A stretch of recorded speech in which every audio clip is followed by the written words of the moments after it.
I'm so excited for this. This is the first time we've ever done it, and I think this is gonna be like a new thing that I do every single year from now on.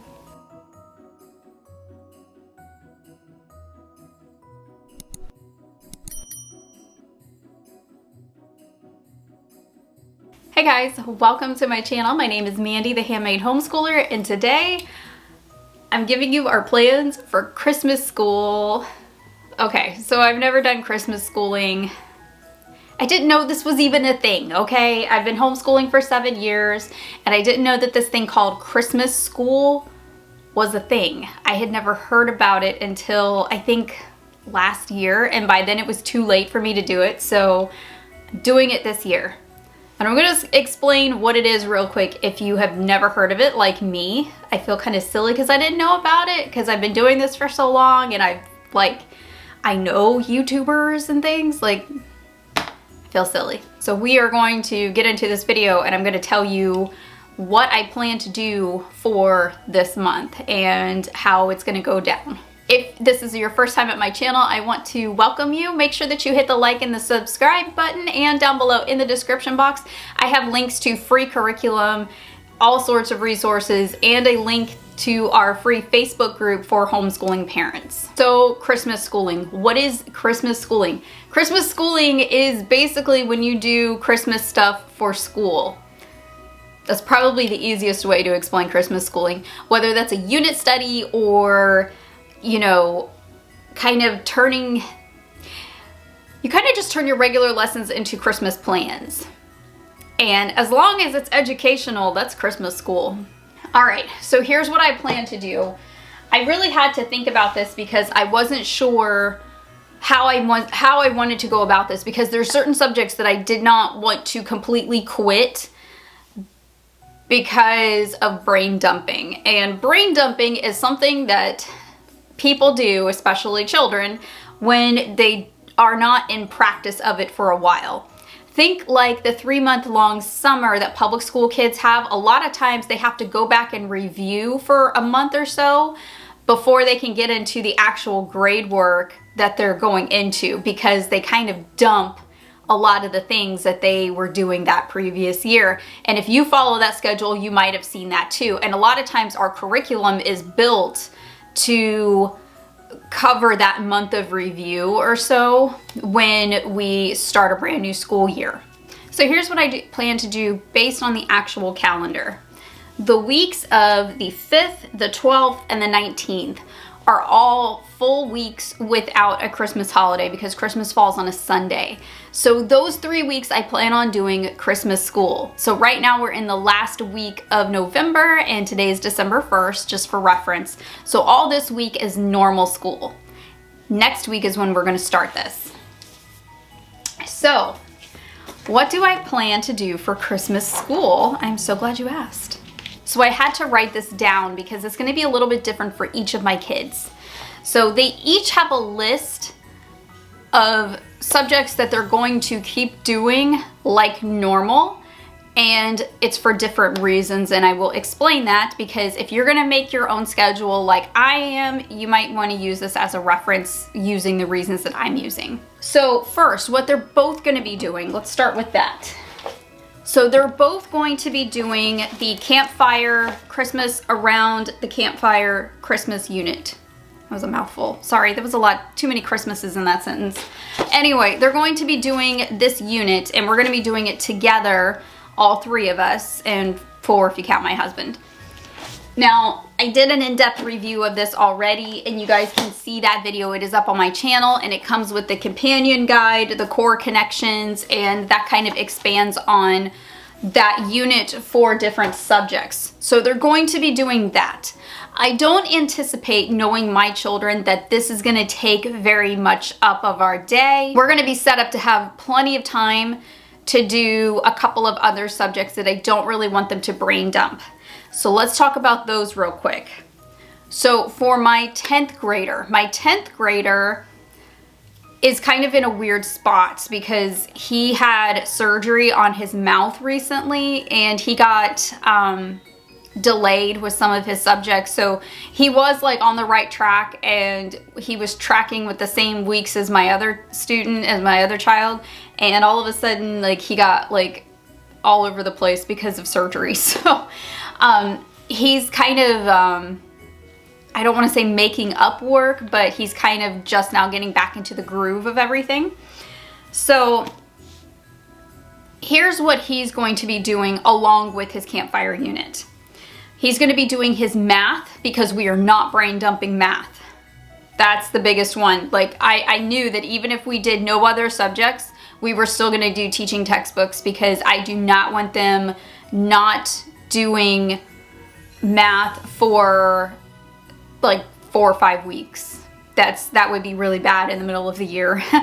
It would take them too long to kind of get back into that frame, and I think it would cause a lot of issues when we resume school in January. I think both of my kids would be really frustrated, especially because they're both doing pretty difficult things in math. Like right now, my oldest is doing geometry, and it's not his favorite. He's doing well in it, but it's one of those things that he really has to keep at to excel in it.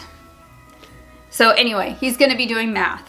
All right, he's also going to be doing health, and there's a reason why he's going to be doing health. Health is an elective for him. So it is, yes, a science, but it's also an elective. He really likes that class, and he's supposed to finish it pretty soon. So I expect him to finish it sometime in January, and then he's going to be flipping to astronomy. So we set it up for him to where he's going to be taking 2 electives, but they're going to be back-to-back electives and not at the same time. So it was just easier for his schedule that way, and to remember it, and it was just one of those like simplifying type of things. So he's doing the Apologia Health unit right now, and then he's going to be flipping in January to Apologia Astronomy. So I really just want to finish it out. I don't really want to be delayed for another couple of weeks, because he is really excited to get into the astronomy unit, and so am I. So I just want to finish that one out. He's also going to be doing Bible and possibly history, and here is why he's going to be doing history. History does not take that long. We are doing the Generations American History, and I love that class, and I think that's actually one of his favorite too. Right now, it's a really great unit. I hope that some of you during the Generation sale picked that one up, even if your kids aren't there yet. That is a fantastic curriculum, and by far the best American history that I've ever seen for schooling ever, really. That's the best American history curriculum I've ever purchased. So there's 2 ways that you can do that history. There is a 1-year route, and there's a 2-year route, because it is a rather large book. He is doing the 1-year 2-credit history unit. So it moves at a very fast pace, and it's one of those things that you really need to kind of keep up with.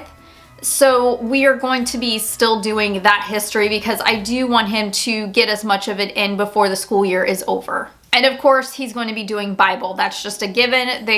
We read the Reformation Study Bible, and we follow the One Bible in a Year plan in the back. We do that every single day, even on weekends. So that's something that they're going to be keeping up with anyway. And the Bible curriculum that comes with the Generations units, he's going to be doing that as well. So let's take a look at my 6th grader. My 6th grader is a little bit different, but there's going to be some overlap here. So obviously he's going to be doing the Campfire with us, and then he's going to be doing math as well. We are not going to be brain dumping math here. And then he's also going to be doing his Redefining School reading class, because they are still meeting all throughout the month of December. They're going to be meeting, I want to say, the first 2 weeks.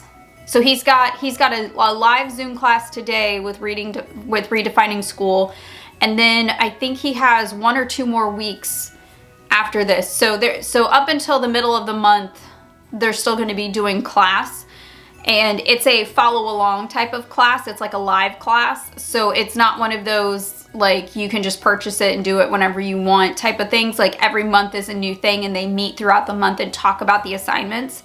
So he's going to be meeting as long as they're meeting throughout the month. And then he's also going to be doing Bible. The rest of his subjects, a lot of them kind of finish out early in the year. I know that his science does, his Apologia science. He's doing the physical science with Apologia, so he doesn't really need to do that. His history is kind of the same thing. He doesn't have like the full 36 weeks or anything of that because he's still in 6th grade, so he's a little bit more flexible. He will still be doing Bible. Now, along with that, he and I are going to be reading some books together. So we are going to be reading The Bronze Bow, and I am hopefully going to start this one today. I need to get the audiobook for myself, so I'm going to hopefully start this one today because in January we're going to be doing the Teaching the Classics Bronze Bow unit together. And then we're also reading Charles Dickens' A Christmas Carol because when I talked to Andrew Pudua, he said that we had to read this and we've never read it before, so he highly recommended for me and him to read A Christmas Carol together. So we're going to start that hopefully today. And I can't wait to do that. I have never read it before. I can't believe I've never read it before, but we're going to read that together. So that is my plan. Now, along with the Campfire unit, I plan on doing Christmas baking. I plan on doing Christmas shopping. There's several things in the community that I want to do with the kids. There's several activities that I want to do with the kids, just kind of like fun things, you know, like going and seeing Christmas lights. We have a really big Christmas light show here. I plan on hopefully taking the kids to that one. We have several things at church planned. We have an Advent study that we're reading at church, so we're also doing that. And, you know, we have our regular devotionals and things like that. I have several movies planned out. I have all kinds of things that I want to do. I just haven't exactly like fleshed out a schedule of all of them, so hopefully I'm going to finish that by Monday and get that all together. But this is my plan for now. This is what I plan to do. I'm really excited because I'm counting making cookies as Christmas school. That totally counts, right? I think making cookies counts as math, science, and art because you have to decorate them. That's just my opinion. So are you going to be doing Christmas school, and what are you going to be using as Christmas schooling for your family? Like, what are you doing? Are you winging the whole thing? Do you have a unit like I do? What are you guys doing? Let me know down in the comments. I would love to hear your plans for Christmas and compare notes because I might add some activities depending on what you guys are doing. We always like to share ideas in the homeschool group, so let me know what you guys plan on doing. I want to hear it down in the comments because I want some more activities to add into our 3 weeks of Christmas school. All right, I'll see you guys in the next video. I hope you have a great rest of your day and happy homeschooling.